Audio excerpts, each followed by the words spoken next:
Hello বন্ধুরা, কেমন আছো তোমরা সবাই? আশা করছি তোমরা সবাই অনেক ভালো আছো। কুটুম দিদি ব্লগিং চ্যানেলে তোমাদের সকলকে জানাই স্বাগত। আজ সকাল থেকে মেঘের মুখটা ছিল অনেক ভার, তো ভেবেই নিয়েছিলাম যে আজকে কিন্তু ঝমঝম করে বৃষ্টি পড়তে পারে। তো একই তো শীতকাল, তার উপরে আবার বৃষ্টি, তো ভাবলাম যে কেননা আজকে তৈরি করে নিই ভোগের খিচুড়ি রান্না, অর্থাৎ একদমই নিরামিষ খিচুড়ি রান্না, তাও আবার আতপ চাল দিয়ে। তো চলো কীভাবে করলাম সেটাই তোমাদের সাথে শেয়ার করি। প্রথমে আমি এখানে কড়াইয়ে দিয়ে নিয়েছি প্রায় অনেকটা পরিমাণে সর্ষের তেল।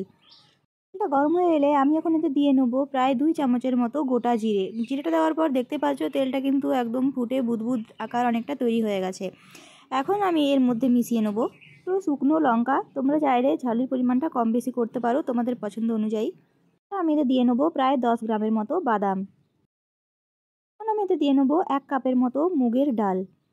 এরপর আমি বেশ কিছু সবজি এতে দিয়ে নেবো। প্রথমে আমি এখানে দিয়ে নিয়েছিলাম একদম ছোটো ছোটো করে কেটে রাখা আলু। এরপর আমি এখানে মিশিয়ে নিয়েছি ছোটো ছোটো করে কেটে রাখা মূলো। আমি এতে দিয়ে নেবো গাজর। এখন আমি এতে দিয়ে নিচ্ছি ছোটো ছোটো করে কেটে রাখা সজনে ডাঁটা। এই সজনে ডাঁটাগুলো কিন্তু ঝরে পড়েছে। এরপর দেখো আমি এখানে মিশিয়ে নিয়েছি প্রায় 1 কাপের মতো ছোলার ডাল। এরপর আমি এতে দিয়ে নিয়েছি সামান্য পরিমাণে ফুলকপি। বেশ কিছু পরিমাণ বিনস হয়েছিল, তাই বিনসটাও আমি এখানে দিয়ে নিয়েছি। আমি এতে দিয়ে নিয়েছি সামান্য পরিমাণে মটরশুঁটি। মটরশুঁটিটা আমি এখানে 2 কাপের মতো ব্যবহার করেছি। তোমাদেরকে বলে রাখি, এক্ষেত্রে কিন্তু প্রত্যেকটা সবজি আমার বাড়ির একমাত্র আলু এবং মটরশুঁটি বাদ দিয়ে। এরপর এই প্রত্যেকটা সবজিকে আমি খুব ভালোভাবে নাড়াচাড়া করে ভেজে নেব। প্রায় অনেকটা সময় ধরে কিন্তু এগুলোকে ভেজে নিতে হবে। এখন আমি এখানে দিয়ে নেব প্রায় 2 চামচের মতো নুন, নেব প্রায় 2 চামচের মতো হলুদ এবং হলুদ দিয়ে প্রত্যেকটা সবজিকে আমি খুব ভালোভাবে নেড়েচেড়ে নেব।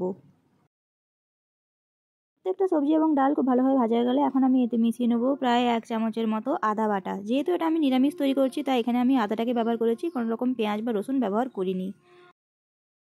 এরপর আমি এখানে দিয়ে নেব 1 গ্লাসের মতো জল। এমনভাবে জলটা দেবো যাতে এই সবজিগুলো সামান্য পরিমাণ কিন্তু ডুবে থাকে।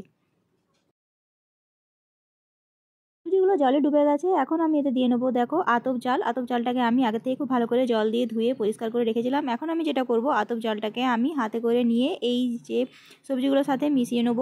আর যখন দেব তখন কিন্তু অবশ্যই জলটা ঝরিয়ে তারপর এই যে সবজিগুলো মিশিয়ে রেখেছি তার সাথে মিশিয়ে নেব।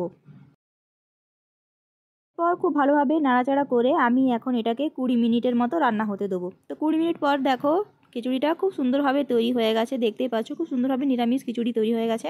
তো চলো এখন এটা একটা প্লেটে সার্ভ করে নিই। তোমরাও কিন্তু এভাবে তৈরি করে নিতে পারবে, খুবই সুন্দর এবং সহজ উপায়ের মধ্যে এবং কম উপকরণ দিয়ে তৈরি করা নিরামিষ খিচুড়ি, তা আবার আতপ চালের খিচুড়ি বা নিরামিষ আতপ চালের খিচুড়ি, যেটাই বলো না কেন। আমি এখন দেখো এখানে যেটা নিয়ে নিয়েছি, সামান্য পরিমাণে টমেটো চাটনি নিয়ে নিয়েছি, আর হচ্ছে যে সজনে ফুলের বড়া আমি এখানে নিয়ে নিয়েছি। এই প্রত্যেকটা সবজি কিন্তু আমার বাড়িতে, আমার বাড়ি টমেটো এবং আমার বাড়িরই কিন্তু সজনে ফুল। আর সবজিগুলো যেগুলো আমি ব্যবহার করেছি সেগুলো কিন্তু ম্যাক্সিমামটাই ছিল আমার বাড়ির। যে কোনো পুজো পার্বণ বা অনুষ্ঠানে তোমরা এভাবে তৈরি করে নিতে পারো নিরামিষ খিচুড়ি। আমার আজকের এই রেসিপিটা তোমাদের কেমন লেগেছে তোমরা কিন্তু অবশ্যই কমেন্ট করে জানিও। ভিডিওটা ভালো লেগে থাকলে চ্যানেলটিকে লাইক, সাবস্ক্রাইব, শেয়ার করতে একদম ভুলো না। সবাই খুব ভালো থেকো, সুস্থ থেকো। খুব তাড়াতাড়ি দেখা হবে তোমাদের সাথে একটা পরের ভিডিও নিয়ে। ভিডিওটা শেষ পর্যন্ত দেখার জন্য তোমাদের সকলকে জানাই অসংখ্য ধন্যবাদ।